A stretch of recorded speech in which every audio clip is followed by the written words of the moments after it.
Señores, gracias por continuar con nosotros aquí en Dominicana. Buenas noches. Hoy se me está pagando una deuda.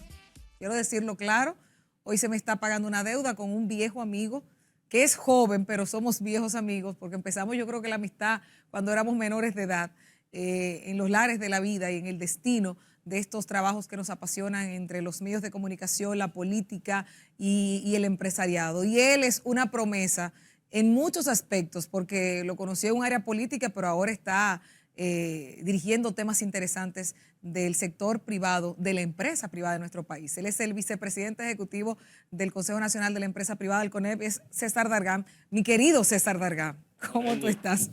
Qué contento de estar por aquí contigo, Gracias, finalmente. ¿verdad que sí? Buenas noches, César, ¿cómo te va? Muy bien y muy contento de estar compartiendo contigo en este escenario. Qué bueno que aceptaste nuestra invitación. Yo sé que tu agenda siempre está apretada y que hay muchas cosas, sobre todo porque desde la pandemia yo creo que no te había entrevistado en este espacio, o por lo menos aquí en Dominicana Buenas Noches. Y yo quiero saber qué ha cambiado en estos últimos 2 años en República Dominicana, fuera del tema sanitario, tu perspectiva de lo que tú entiendes desde tu óptica que ha cambiado en este país a nivel empresarial. Loreni, la pandemia agarró al mundo de sorpresa y vinieron tantas teorías y todo este tema de manejo de crisis, se nos quedó pequeño frente a la dimensión de lo que nosotros teníamos por delante. Y en aquel momento se hablaba de una nueva normalidad o de una transición. Y yo creo que definitivamente a partir del año 2020 el mundo y nuestro país cambiaron. Lo que ocurrió antes de la pandemia fue el viejo mundo y ahora estamos viviendo en esta realidad que ya es la cotidianidad. Evidentemente había muchas cosas pendientes, había muchas situaciones previas a la pandemia. Yo creo que la pandemia fue un gran catalizador de la necesidad de introducir cambios en muchos aspectos de nuestra sociedad.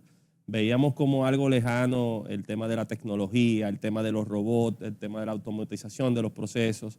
Veíamos como algo no necesario el adecuar nuestra formación, la capacitación, la educación, dar respuesta a las necesidades que tenemos.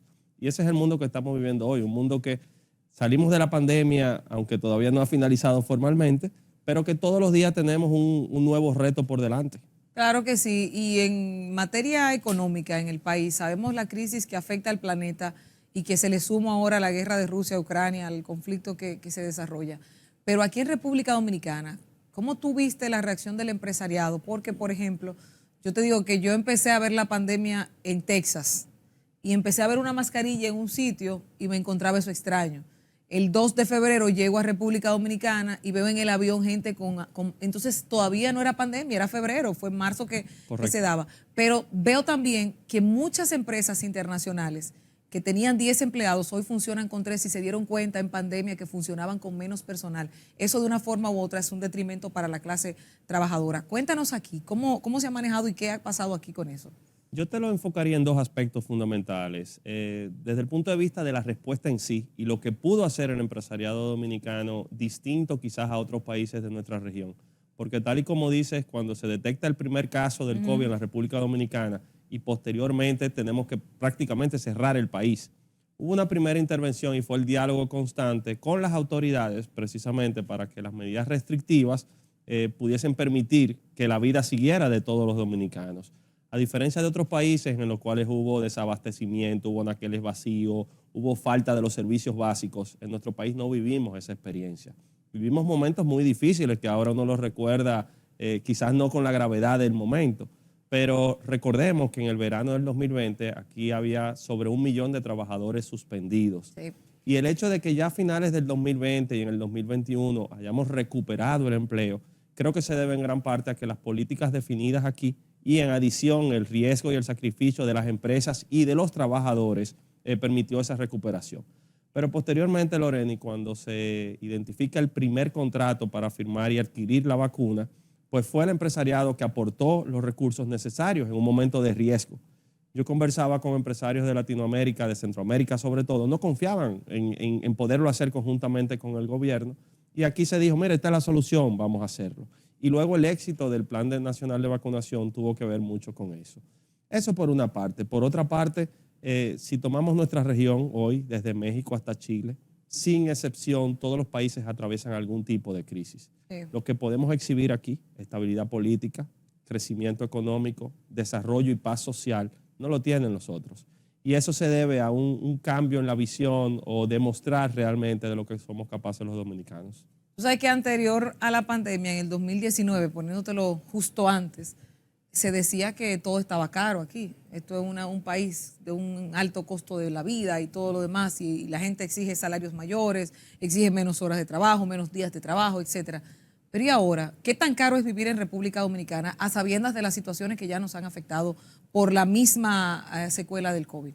Yo me voy más lejos porque quizás fui un poquito diplomática. No es que exigen salarios mayores, es que se merecen salarios mayores. Nosotros tenemos un reto que asumíamos desde antes de la pandemia, que era cómo acercar en la República Dominicana el salario nominal, es decir, cuánto ganan las personas en número, al salario real, cuánto necesita el dominicano para poder cubrir sus necesidades. Eso lo vivimos en un ambiente de un país que tiene altísimos niveles de informalidad, que todavía tiene demandas en sectores específicos de la producción, que hay déficit en cuanto a la capacitación y tecnificación de los recursos que pueden responder a la misma. Entonces, esta discusión del salario, en este preciso momento, que hemos experimentado niveles de inflación mucho más altos que lo que se han registrado en los años anteriores. El año pasado fue un año récord. Este año, en el 2022, mientras estamos hablando, las proyecciones eran de un rango de inflación de un 4 más o 1%. Y ahora este mes bajó un poco y está en un 8%, es el doble. Entonces, frente a esa inflación, frente a esa necesidad de ajustar y acercar el salario nominal al salario real, desde el CONEP hemos hecho una propuesta y es precisamente que las empresas, de manera voluntaria y dentro de sus posibilidades... Eso fue un hormiguero que ustedes desataron ahí. No, eso fue una posición responsable, frontal, empática, solidaria, de precisamente dentro de las posibilidades, porque hay que vivir también la realidad de cada una de las empresas, claro, que eso se pueda producir. Y yo creo que es un camino que tiene muchas etapas. Sí, por ejemplo, te puedo decir un ejemplo de quienes tal vez les fue muy bien durante la pandemia. Las farmacias y los supermercados. Creo que tal vez eran las primeras que debían decir, vamos a hacer un aumento salarial a nuestros empleados. ¿Eso sería factible? Mira, a mí no me gusta meter la cuchara en el plato de nadie, cada quien tendrá su necesidad. Lo que yo sí te digo es que de los sectores más afectados desde el punto de vista empresarial son las MIPYMES, las micro y pequeñas empresas. Y en nuestro país, el 95% de las empresas tienen menos de 50 trabajadores. Y en la pandemia, si bien es cierto que algunas empresas tenían un colchón, podían seguir sus operaciones o podían subsistir, el que vivía de lo que producía en el día a día fue un golpe funesto. De hecho, muchas empresas no sobrevivieron la pandemia y otras todavía están en ese proceso de recuperación. Entonces yo te diría a ti que una MIPYME a lo mejor tiene retos diferentes que lo que tiene la gran empresa. Ahora, si bien es cierto que tenemos menos grandes empresas en nuestro país, el 75% de los empleos lo genera la gran empresa. Y lo que hemos visto en los últimos meses es precisamente que de manera voluntaria han estado introduciendo ajustes y estoy seguro que eso continuará. Si nosotros comparamos la nómina que está registrada en la Tesorería de la Seguridad Social y combinamos el mes de julio de este año y el de julio del año anterior, hay un aumento de un 12% general. No solamente el salario mínimo, sino general. Si nosotros vemos que el año pasado se hicieron ajustes en los 16 sectores de nuestra economía, pues hay señales. Pero no vendría aquí a contar cuentos ni a hablar cosas que no son, sino que hay una necesidad, y es lo que hemos planteado, de que cada vez más el salario nominal en la República Dominicana se acerque al salario real que necesitan los dominicanos. Y yo te voy a hacer esa pregunta. ¿Cuál es el salario real que se necesita para que un dominicano, tal vez que mantiene una familia, no sé, 2 personas, 3 personas, pueda vivir dignamente? Calidad de vida. ¿Qué monto tendría que tener ese salario ideal en la República Dominicana? Mira, en términos económicos, y a veces son palabras muy rebuscadas, pero la sociedad, el conglomerado, se divide en quintiles. Y cada una de esas categorías es en función del nivel de vida que se espera tenga esa persona. Entonces, hay un acercamiento muy básico, que podría ser cuánto cuesta la canasta básica en la República Dominicana, y ese número te va a variar en función del quintil. Pero la discusión es mucho más profunda. La discusión es, una persona no solamente come, una persona tiene que vivir en un lugar, transportarse, tener salud, tener educación, seguridad. Entonces, ese conjunto de actividades y bienes que tiene que consumir la persona, pues es lo que te debe permitir hacer ese salario real. Variará en función de los estamentos que tengamos en nuestra sociedad. pero en la medida que esas brechas se van cerrando, eso es posible. Sí. Y yo creo que, y muchas veces quizás se tergiversa o se malinterpreta, yo creo que el deseo general de la sociedad es que eso ocurra. Porque un empleador lo que quiere es el bienestar de sus colaboradores. Tú no quieres llegar a tu oficina, a tu fábrica, a tu farmacia, a tu colmado y encontrar una persona que esté pasando trabajo. Tú quisieras que si tú estás progresando, todo el mundo progrese. Entonces, esa aspiración creo que es posible y por eso el atrevimiento de hacer un planteamiento que, como dices tú, ha generado mucha discusión en nuestro país. Pero que yo estoy a favor. Creo que hay empresas que ganan muchísimo para poder darles una mejor calidad de vida a sus empleados. Y te iba a ir justamente, imagínate tú, en un supermercado de cualquier parte de la capital o del país, pueden confluir diferentes personas en diferentes quintiles, ¿verdad? Y vamos todos al mismo supermercado a comprar los mismos productos, pero se supone que el del quintil más bajo está pagando más impuestos que el alto. ¿Es una percepción mía o hay alguna situación donde todavía hay una inequidad en el pago de los impuestos? Y hablo precisamente del ITEVIS, aunque haya otros selectivos, pero el ITEVIS, ¿pagamos correctamente el impuesto siendo todos impuestos por el mismo monto, 18%? Quizás algunas apreciaciones. No es que uno paga más o paga menos, porque en principio los impuestos se aplican igual para todos. Claro, pero el que Ahora, gana menos... a ti te afecta más tu bolsillo. Exacto. Si tú ganas menos y paga lo mismo que el que gana mucho. Exactamente. Así como el tema del salario es una discusión pendiente, aquí hace años que estamos por abordar una discusión de un gran pacto fiscal y que aborde realmente de manera integral la situación tributaria en nuestro país. Porque ¿qué ocurre? El impuesto, el ITEVIS, el impuesto a la transferencia de bienes industrializados, tiene un componente de exenciones importante que le aplican a todos, al que puede pagarlo y al que no lo puede pagar. De hecho, los productos de la canasta básica están exentos del ITEVIS. Pero quizás eso no es suficiente y hay modelos que en otros países funcionan con diferentes niveles de tributación en función de los ingresos que tienen las personas. El hecho es que también cuando tú tienes una insatisfacción porque el ciudadano no siente que eso que está pagando en impuestos se les retribuye en los servicios que está recibiendo, entonces tú vas generando un malestar. Cuando nosotros vemos economías un poco más desarrolladas que la nuestra, me voy quizás a los países nórdicos o a Europa o a Asia, el ciudadano paga con mucho orgullo su impuesto porque sabe que tiene garantizada educación de calidad, tiene salud, tiene seguridad. Pero en países como el nuestro, que todavía tenemos brechas importantes, tenemos retos por delante, eso es una construcción del día a día. Lo que sí te puedo decir es que en lo que corresponde al sector empresarial, esa conciencia existe. Mantener la paz social en nuestro país es una prioridad. Trabajar de la mano con las autoridades, no importa el nombre que tenga, pero realmente defender y emular las alianzas público-privadas, cada quien en su lugar, con reglas claras, pero no es malo esa colaboración procurando poder abordar retos de esta dimensión. Tú sabes que me parece sumamente interesante esto, aunque cada vez que se habla de reforma fiscal brincan también todos los sectores sociales del país y si estamos ¿quién dijo en un que pagar impuestos es algo chulo? No, para nada, por eso se llama impuesto, pero más que eso, si es un año preelectoral no se toca eso, eso no es un tema para tocarse. César, hay un decreto que se dio creo que en el 2002 y que se ha quedado como norma o ley y es el denominado anticipo. ¿Qué piensan los empresarios, los que están en los conglomerados de ustedes, con relación a esto? ¿El anticipo es correcto? ¿Está bien?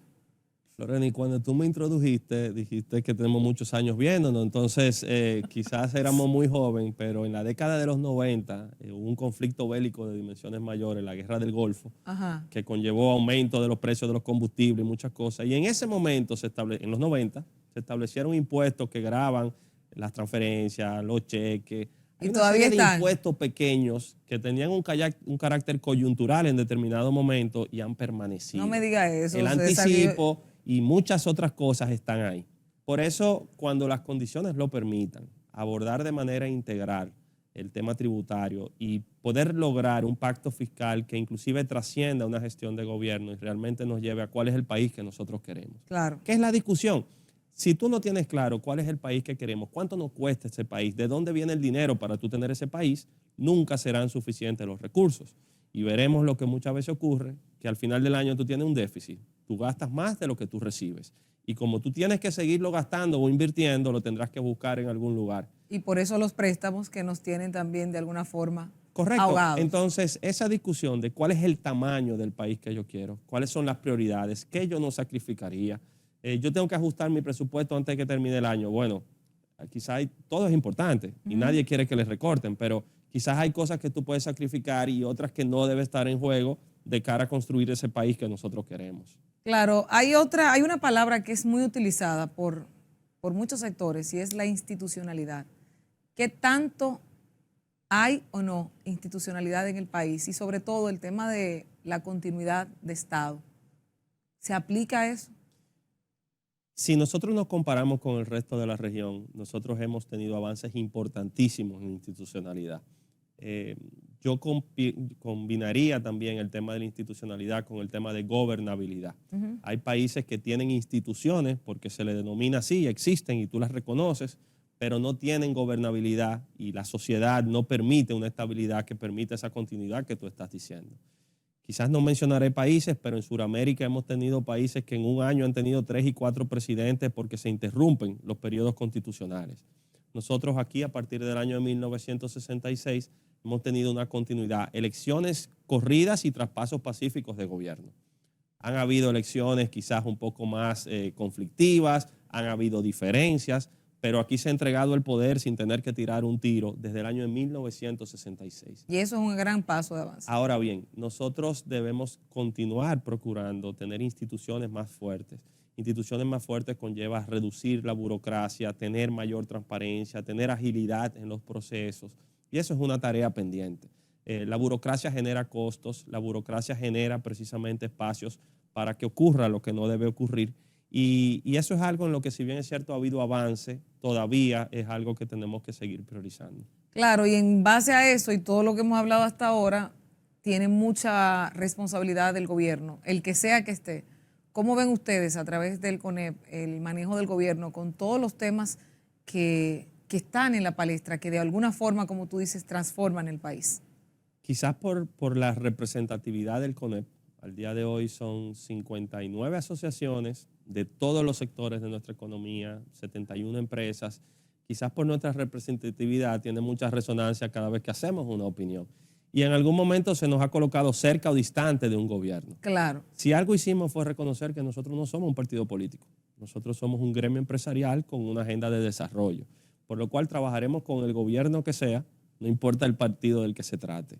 Si evaluamos este gobierno que hace poco cumplió 2 años, entendemos que ha sido un gobierno con canales de comunicación fluidos, con espacios de colaboración, con receptividad para muchos planteamientos y sobre todo con la capacidad de reaccionar a las múltiples crisis que se han presentado en el exterior, no previsibles y a las que hemos tenido que dar respuesta precisamente convocando un diálogo social. Entonces yo creo que en ese aspecto es un gobierno con el que se puede hablar. Sí. Entonces eso significaría que la población pudiera estar cómoda con el rumbo que lleva el país, por lo menos con lo que se ha hecho después de la pandemia, que fue cuando asumió el gobierno. Habrán aspectos en los cuales quizás existirá mayor inconformidad, pero definitivamente nosotros aquí tenemos una paz social que mantener y un gobierno, el que sea de turno, con el cual trabajar. Sin darnos cuenta, estamos en la antesala del periodo preelectoral. Sí. Ya en algunos meses empezamos el 2023, que es el año antes de las elecciones. Pero yo creo que las elecciones, el proceso empezó ya. Bueno, es que de hecho, en la ley electoral y en la ley de partidos políticos establecen unos cronogramas que ya empiezan a correr desde ahora para que podamos tener elecciones en febrero y en mayo del año 2024. Entonces, en un país como el nuestro, que cuando no estamos en pelota, estamos en campaña, estamos en política o en carnaval, eso es una constante. Total. Sin embargo, qué bueno que todavía podemos celebrarlo, qué bueno que todavía podemos acudir a esos procesos y tratar de incidir en los cambios que queremos que ocurran. Qué bueno. Yo quiero pedirte permiso para hacer una breve pausa. Porque el programa es tuyo. Sí, no, te pido permiso porque luego de la pausa quiero hablar de César Dargán, del político, del empresario, del visionario, del hombre de familia, pero también de proyectos futuros. Así que permiso, César Dargán, vamos a una pausa comercial. Nosotros seguimos en breve con más aquí en Dominicana. Buenas noches. Usted no se mueva.